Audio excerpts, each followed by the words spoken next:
noite a você que nos acompanha aqui pelos estúdios do SciMac, em mais um programa SciMac News. Hoje com uma presença ilustre, temos aqui a nossa doutora, a nossa querida doutora, né, Karina Pimenta.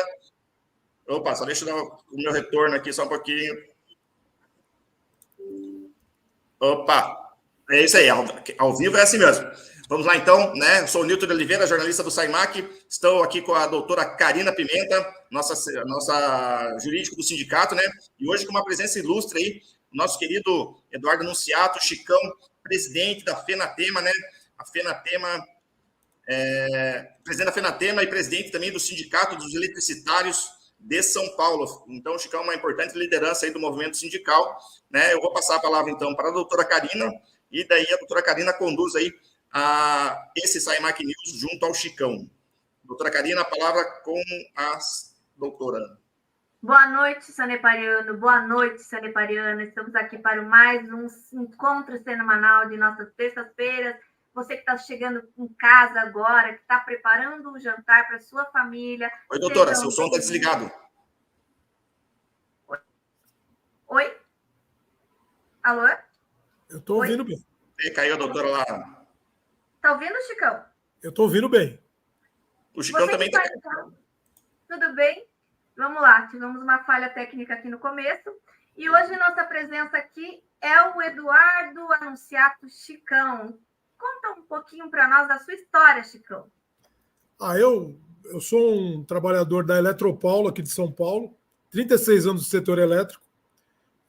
Comecei em 1987 como jovem aprendiz no Senai, e de lá para cá me desenvolvi na carreira de eletricitário pós-privatização, indignado com as coisas que vinham acontecendo na categoria. Me revoltei bastante, me engajei no sindicato e acabei vindo para o movimento sindical. Na luta contra bancos de hora, contra demissões em massa que havia ocorrido na empresa. E aí a gente se engajou no movimento sindical, foi galgando espaço, e hoje estamos como presidente dos sindicatos eletricitários de São Paulo e também da Federação Nacional dos Trabalhadores em Água, Energia e Meio Ambiente, doutor. E é um prazer estar aqui com vocês, conversando com os trabalhadores do saneamento, os trabalhadores do Paraná em especial, do SciMac News. Foi um prazer mesmo esse convite, fiquei muito honrado de estar aqui com vocês. Seja bem-vindo, Chicão, boa noite. A tua história de luta, eu já acompanho a tua história aí já faz algum tempo. Volte e meia a gente se encontra aí nos eventos do SciMac, enfim. É sempre um prazer ouvi-lo, a tua história é muito bacana, eu admiro bastante. Mas hoje a gente está aqui para tratar, e a tua presença é extremamente relevante devido ao contexto aí dos últimos dias, da questão do apagão em São Paulo, né? E atuação ímpar ali junto ao Sindicato dos Eletricitários, que teve e está tendo um importante papel com relação a essa situação da Enel, que deixou a população de São Paulo aí até quase 100 horas sem luz. Conta para nós aqui, para o povo paranaense, como foram esses dias de luta durante o apagão? Deu para derrubar esse mito de que que com a privatização tudo melhora, é a panaceia para todos os males? Na verdade, é um mito mesmo, né? Mas é um mito no sentido de mitologia, de mentira, né? É algo que não é verdadeiro. Doutora Karina, vou te falar, desde a privatização que ocorreu em 98, todas as empresas que assumiram a Eletropaulo vêm degradando um pouco a sua rede, né? Cada um que assume inventa uma história nova, vem degradando para oferir lucro. É importante a gente traçar um paralelo, né, sobre a privatização e a ocorrência desse caos aqui em São Paulo. Teve pessoas que ficaram uma semana no escuro aqui em São Paulo. E aí é uma somatória. O que ocorre com a privatização, doutora? Uma empresa, para funcionar, não importa se ela é pública ou se ela é privada, tem um custo, e esse custo ele é o material que é aplicado na atividade exercida, a mão de obra que é utilizada no dia a dia, os serviços que são prestados, né? O número de pessoas envolvidas nessas atividades, segurança, né? Você tem que ter um caixa, um seguro, um valor para investimento, um recurso para investimento destinado. Então, o custo dessa empresa, tanto seja ela privada ou pública, é muito parecido. Qual a diferença do público e do privado nessa história? Bom, o público não precisa oferir grande lucro, grande superávit. Ele tem que apenas manter o sistema e o objetivo objetivo social da empresa, né? Que no caso aqui da Eletropaulo é entregar energia elétrica. E o privado? O privado, além de atender o objetivo, ele quer oferir lucro, ele quer ter lucro. E aí, da onde sai esse lucro se a empresa é o mesmo modelo? É a mesma empresa estatal e privada e eu preciso de um recurso extra. Bom, não tem segredo. Ou eu corto custo, e para cortar custo começa onde? Ou corta pessoas, que isso ocorreu aqui também, ou corto investimentos, que isso ocorreu aqui também, ou utilizo da regra do modelo, que eu vou explicar um pouco sobre isso para vocês, que tem um modelo de privatização, né? Toda privatização tem um contrato de concessão e um modelo. Então as empresas que assumiram jogaram com a regra do jogo e vem degradando a rede, ou seja, diminuindo a qualidade da rede. Existe aqui em São Paulo um negócio que a gente chama de apartheid energético. O que é isso? A empresa sabe que se ela tirar um parafuso e colocar um novo parafuso, doutora, é OPEX, né? Isso é uma manutenção preventiva. Manutenção preventiva é dever da empresa. A empresa que pega a concessão tem o dever de manter a rede. Então ela só aumenta a tarifa o que ela coloca de investimento extraordinário, porque a manutenção já está prevista na conta de luz. Então, para a empresa ter um lucro maior, ela investe menos na manutenção preventiva. O que eles fizeram aqui? Você entrava numa sessão em 98 aqui na Eletropaulo, você tinha 20 caminhões de construção, que era manutenção preventiva, e 2 de emergência, que é manutenção corretiva. Eles adotaram o seguinte, tiraram todos os caminhões de preventiva, e hoje você entra nas sessões, tem 20 caminhões de corretivo. Lógico, então eles atendem ainda, né? Não, eles não fazem a manutenção. Quando acontece um problema, eles vão pontualmente lá e arrumam aquele problema, né? Eles não corrigem a rede, eles vão arrumando pontualmente quando o problema surge. E aí foi o caos aqui em São Paulo, porque veio um vendaval, foi simultâneo os problemas em todos os locais e não tinha gente suficiente, porque eles cortaram o quadro de pessoal, não investiram em manutenção preventiva, e aí foi a tempestade perfeita, né? São Paulo ficou às escuras, locais uma semana. Eu, por exemplo, no centro, aqui eu moro próximo do centro de São Paulo, na Moca, foram 48 horas, moro no 15º andar de um prédio, foram 48 horas às escuras mesmo, sem energia elétrica, e as bombas de água do prédio não funcionaram, uma série de pessoas com insulina na geladeira teve que ser socorrida, as pessoas com idade que não conseguiram se locomover, foi um caos total aqui em São Paulo, doutora. E aí desmistificou um pouco essa questão de que privatização é bom, porque esses problemas que foram acarretados, para fazer o apartheid, o que a Enel faz? Para aumentar a conta de luz, ela coloca RAs, religadores automáticos na rede elétrica. Então, quando tem um problema além RA, desliga o religador automático e vai a equipe lá para solucionar. Então, gastam milhões em religadores automáticos. Isso entra na tarifa de energia. Então, a tarifa aumentou, porque a empresa realmente investiu com equipamentos robustos, milionários, mas a manutenção não foi feita. Então, a empresa garantiu o aumento da tarifa de energia elétrica, mas não garantiu a qualidade aqui em São Paulo. Então, aquilo que eles prometeram na privatização, que era reduzir tarifa e aumentar a qualidade, entregaram exatamente o contrário. E isso não é fruto só da Enel, não. A AES, que passou anteriormente, mudou o modelo de proteção e manobra da rede. Proteção os circuitos elétricos têm fusíveis, equipamentos de proteção ligados a ele. Foi mudado todos os critérios de proteção, porque os galhos de árvore, ao tocar a rede desligava no passado. Hoje não, fica pegando fogo a árvore e não desliga. Então, assim, a população está correndo risco, a energia elétrica, a segurança, né, a confiabilidade do sistema está abalado, está aí o exemplo, ficar até uma semana no escuro. Então, efetivamente, privatizar é ruim para todos. E agora, lamentavelmente, querem privatizar aí no Paraná a Copel, recentemente, a gente sabe disso. Preparem-se, se não tiver um bom cuidado da população, a coisa fica feia. E querem privatizar a água no Brasil. Nós não podemos pedir. Imagina, sem energia a gente ainda aguenta ficar. Mas sem água, eu vi lá sem bomba no prédio, o sufoco que foi em casa sem água. Eu fico imaginando ficar uma semana sem água. Não há o que se fazer. O povo não sobrevive. Chicão, o panorama realmente é ruim aí. E eu temo que isso esse movimento todo seja acompanhado pelo Paraná com essa sanha privatista. Eu acompanhei um pouco da situação pelas entrevistas dadas pelo gestor aí de São Paulo, né? E aí eu sei que foi atribuído um pouco à questão climática, e até porque a gente não via tanto esses tipos de problema há algum tempo atrás. Essa situação ela é só relacionada a problemas climáticos mesmo? Foi essa mudança de clima, essas tormentas?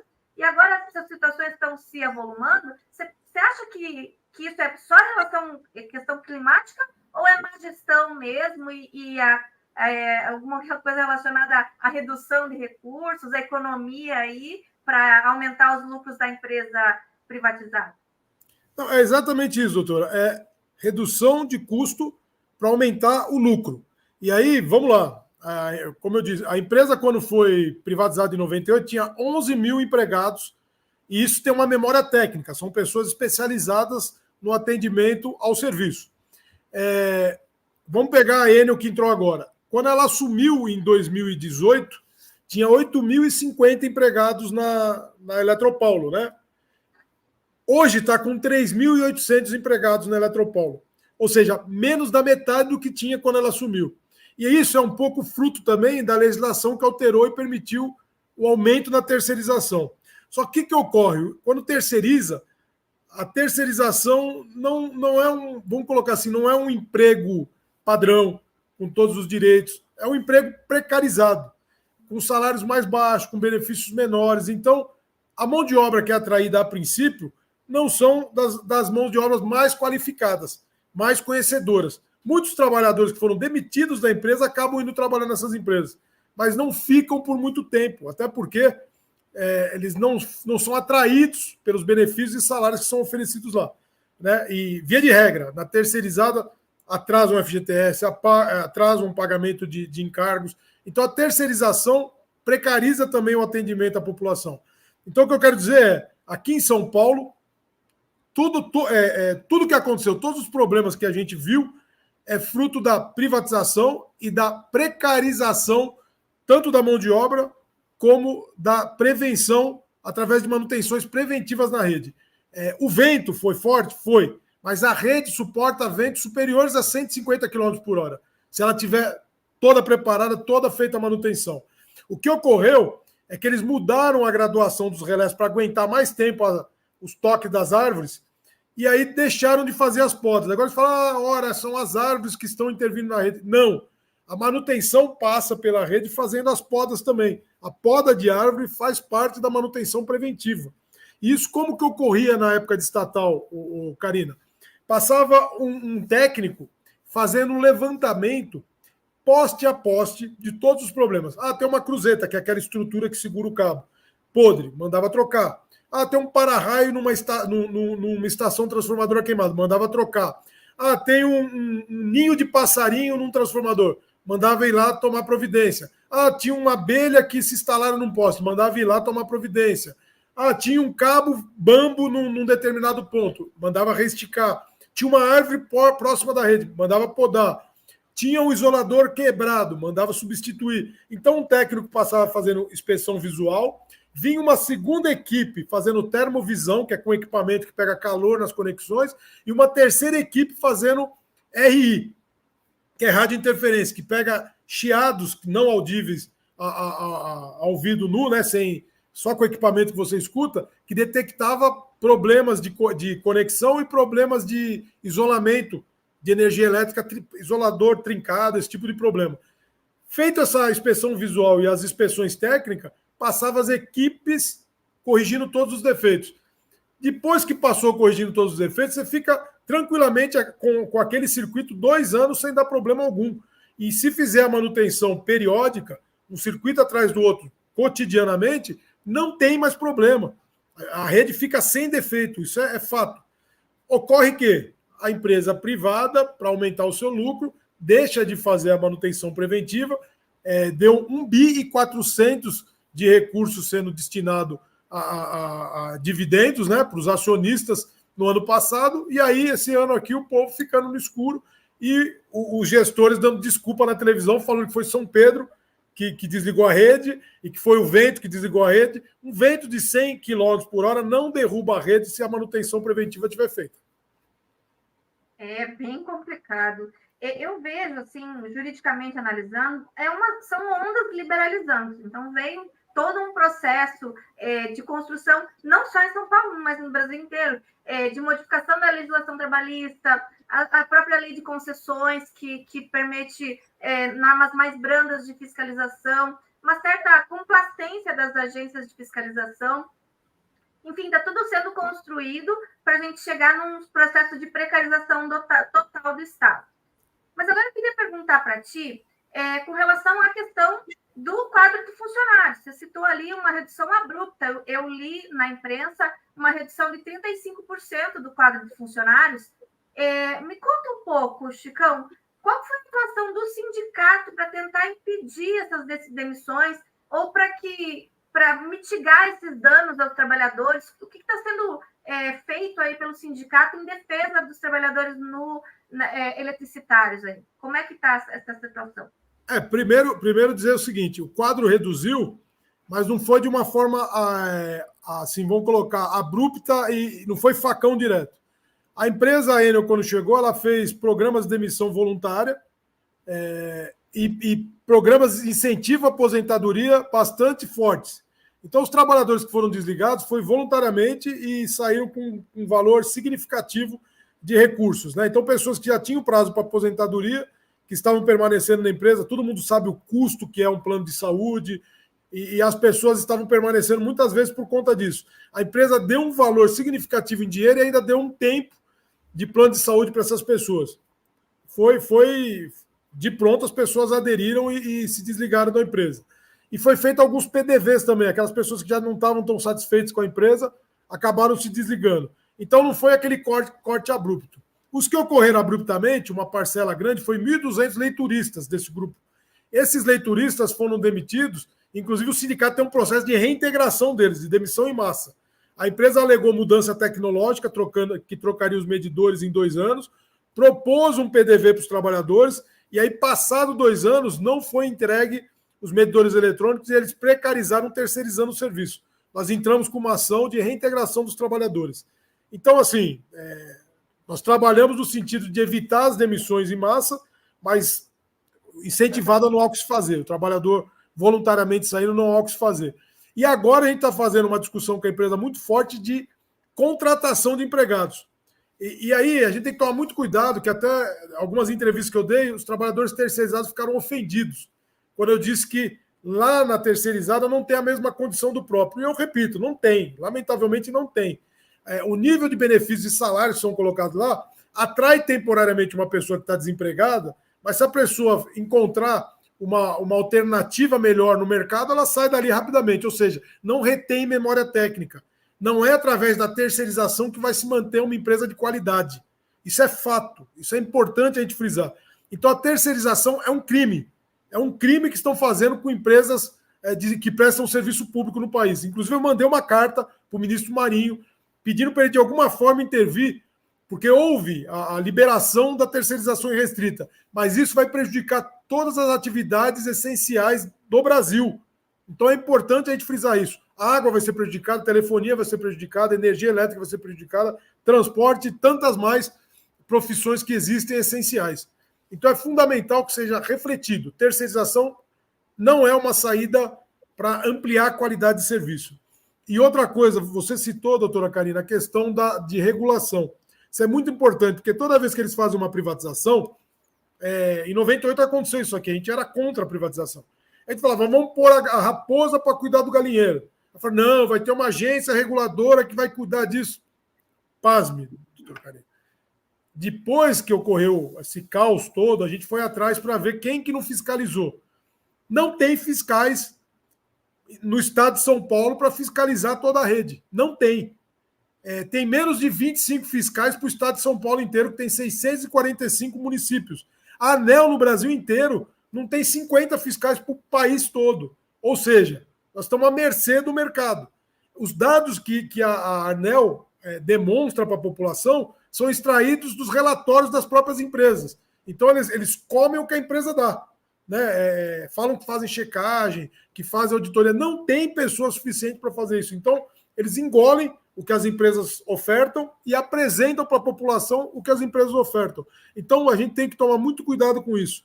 E pessoas que defendem privatização logo vêm com a conversa da telefonia. Olha a telefonia, ninguém teria telefone. Mudou a tecnologia. Nós tínhamos um par de fio que saía da central telefônica até sua casa, que tinha todo um custo de manutenção para manter esse par de fio de cobre e uma rede que era levada até sua casa, que chamava plano de expansão, e foi substituído por outra tecnologia, por fibra ótica, que segue mais de um caminho, por uma outra lógica, inclusive por rádio, por celulares. Houve uma troca de tecnologia, então não dá para fazer comparativo.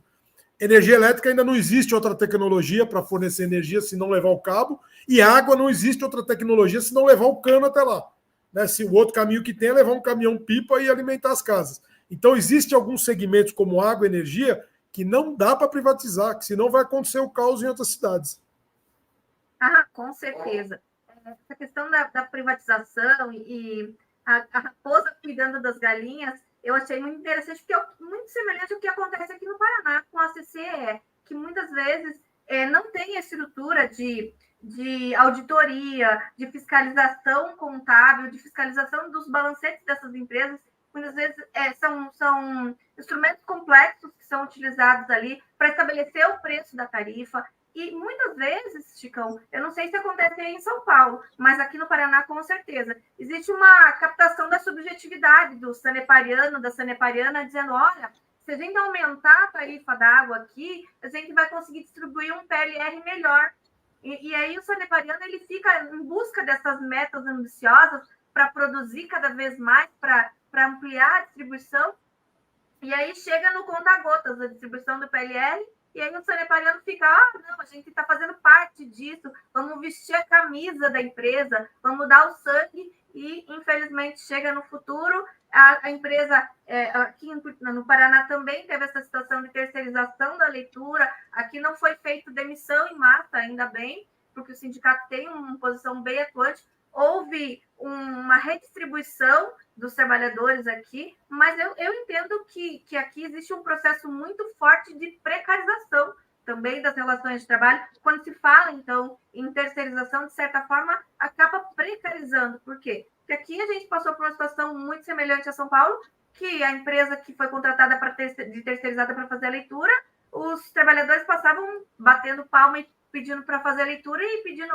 tem uma água e um lanche, porque eu estou morrendo de fome, e a empresa que eu trabalho não forneceu o vale alimentação. Então, essa tua visão que você traz aqui é muito pertinente e muito importante para cientificar o trabalhador que esse processo não dá para tratar igual a telefonia, porque houve essa mudança de tecnologia, e que a privatização ela não panacea para todos os males, que não vai ter melhoria na estrutura, que não vai melhorar em eficiência, em ampliação, porque o marco legal do saneamento básico, ele prevê aí metas ambiciosas, mas muito disso vai ser obtido por meio de financiamento público. E aí eu vejo que na Sanepar, eu não sei se acontece isso em São Paulo, mas tem, assim, um processo de recursos públicos de órgãos governamentais, da FUNASA, por exemplo, que se prestam para financiar o saneamento básico e que aí são injetados numa empresa que tem um patrimônio primordialmente privado, como a Sanepar. Então, isso eu entendo como um malefício à coletividade, e uma hora a gente vai pagar o preço. E agora, já para partir para os nossos momentos finais aí, eu queria perguntar para você qual a atuação da FENATEMA junto ao governo federal atual para tentar barrar essas privatizações, para fortalecer a empresa pública e defesa dos direitos dos trabalhadores. O que tem sido feito, meu amigo Chicão? Olha, a gente não para de trabalhar, Karina. Para você ter ideia, dia 23 agora, né, vai ter um ato em frente ao BNDES contra isso que você falou. A gente está discutindo o seguinte: o BNDES é um banco de fomento público, então ele não deve emprestar dinheiro para as empresas para efeito de privatização, né? Não justifica usar dinheiro do governo para fazer privatização. E a gente não é contra dinheiro privado, não, tá? É importante frisar. Se eles chegarem e quiserem criar uma empresa de saneamento dos rincões do país, onde não tem saneamento, é muito bem-vindo o investimento. Agora, chegar nas grandes metrópoles que nós temos no Brasil e querer tomar conta do que já está instaladinho, só para aumentar a tarifa, derrubar a qualidade, demitir trabalhador para oferir lucro, isso nós não aceitamos aqui no Brasil. É importante frisar isso. E aí, a Fenatema, nós estamos com atos até contra o próprio governo, nesse sentido que eu estou colocando aqui, contra o uso da máquina pública, do dinheiro público, para gerar privatizações. Por exemplo, tive essa semana retrasada na Comissão de Direitos Humanos do Senado discutindo a reestatização da Eletrobras, porque o que está acontecendo na Eletrobras de uma forma muito mais acelerada do que eu vi acontecer aqui na Eletropaulo, em São Paulo, está muito grave, está desligando o quadro técnico, está perdendo memória técnica muito mais rápido do que eu vi acontecer aqui em São Paulo. Então é muito grave isso. E a forma que está sendo feita dentro da Eletrobras, de uma forma abrupta, está ocorrendo muitos efeitos nefastos de desligamentos grandes, apagões no Brasil inteiro. Você vê isso acontecendo no Rio, aconteceu no Amapá, e está acontecendo grandes apagões em locais distintos do país. Por quê? Porque o formato que vem sendo utilizado pelas empresas que adquirem o serviço público é esse, de investir pouco e mitigar. Eles ficam olhando na rede que nível de corrente que tem para ver onde que vai desligar para manter outro lugar ligado. É o que eu chamo de apartheid energético. É o que está sendo aplicado no Brasil. E essas empresas são empresas estratégicas. Eu vou citar aqui um caso que, quando chegou a Enel aqui em São Paulo, eles falaram: o negócio deles não é só energia. Essas empresas são tão grandes e compram tanto que é um negócio também para eles comprar no país de origem deles. Então, eles vão comprar os equipamentos que vão ser utilizados aqui na empresa lá no país de origem. Aí gera emprego, gera fomento, gera riqueza lá no outro país, que é quem está vendendo os produtos para serem utilizados aqui no nosso país. Então, a gente está numa luta contínua na Câmara Federal, no Senado Federal, nas câmaras de vereadores, na Assembleia Legislativa. Para você ter ideia, eu estou tanto na CPI da Lesp como na CPI que foi instalada agora na Câmara de Vereadores de São Paulo, no debate contra a privatização, é óbvio, mas contra essa má qualidade do serviço prestado pela empresa privada aqui em São Paulo. Então a luta é constante, estamos contra a privatização da Sabesp e todas as privatizações que ocorrem no país, a gente tenta demonstrar para as pessoas os malefícios da privatização. O benefício, a retórica é muito bonita, mas na prática não é entregue. E ao longo do tempo, quem acreditar vai amargar, ficar no escuro ou ficar com sede. Então nós não podemos admitir de forma alguma privatização. Água e energia não é mercadoria. Esse é o refrão que a gente tem que espalhar e multiplicar para a população do Brasil. Com certeza, Chicão. São polos fundamentais no nosso desenvolvimento. Sem energia elétrica e sem água, o país, além do indivíduo, do cidadão não viver, a indústria também não produz, ninguém produz. Eu não sei se você já foi lá no Paraguai, mas lá é constante os picos de energia, apagão direto, e eu creio que a gente não quer que chegue nesse nível, né? E agora, partindo para os nossos minutos finais, aí, o Pedro Moraes está te mandando um abraço, o Edson também, os saneparianos todos aí em audiência para ouvir o que você tem a dizer. E eu queria que você deixasse aí os seus recados para o sanepariano, sanepariana que está aqui te ouvindo, e já partindo para a despedida, né? Infelizmente. Tá ótimo, passou rápido. Eu quero dizer para os companheiros e companheiras aí do Paraná, em especial os companheiros da Sanepar, né, ligados ao SAIMAC, principalmente, que se hermanem para impedir qualquer privatização de água. A água não é mercadoria e quem trabalha com esse insumo sabe o trabalho que dá para entregar água de qualidade para as pessoas. Saibam, no setor privado não vai ter a mesma cautela, o mesmo cuidado que vocês têm. Então a gente tem que ter muito cuidado na hora de fazer a discussão contra a privatização para demonstrar que o nosso objetivo não é algo corporativo, essa discussão. É uma questão de manter o objetivo social da empresa, que é entregar água de qualidade num preço justo. E que a privatização faz exatamente o contrário. Temos aqui exemplos claros disso. A Enel aumentou 275% o valor da energia acima da inflação no período pós-privatização. Então é algo absurdo, acachapante. Aumentou o custo e caiu a qualidade. Temos exemplos, agora não é hipotético, são fáticos, né? São fatos, contra fato no argumento. Não permitam que ocorra isso no Paraná. E se conseguirem, lutem pela reversão da privatização da energia elétrica no estado de vocês, que é fundamental para a sobrevivência e para o desenvolvimento do estado. Não tenham dúvida disso. Forte abraço para vocês aí, fiquem com Deus. Fiquei muito contente de participar desse encontro com você. Obrigada, Chicão. Boa noite. Devolvo a palavra ali para o Newton. Newton, obrigada. Obrigado, gente. Obrigado mais uma vez ao Chicão, né? Sempre prestativo aí, né? Tá numa correria danada, teve nessa questão do apagão, também como presidente da FENATEMA, percorrendo o Brasil aí, correria direto também em Brasília para poder estar aí levando as demandas, as reivindicações do movimento sindical, do movimento dos trabalhadores do saneamento, da energia, do meio ambiente, né?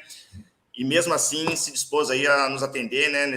Nessa meia hora de bate-papo esclarecedor aí sobre os malefícios aí da privatização, né?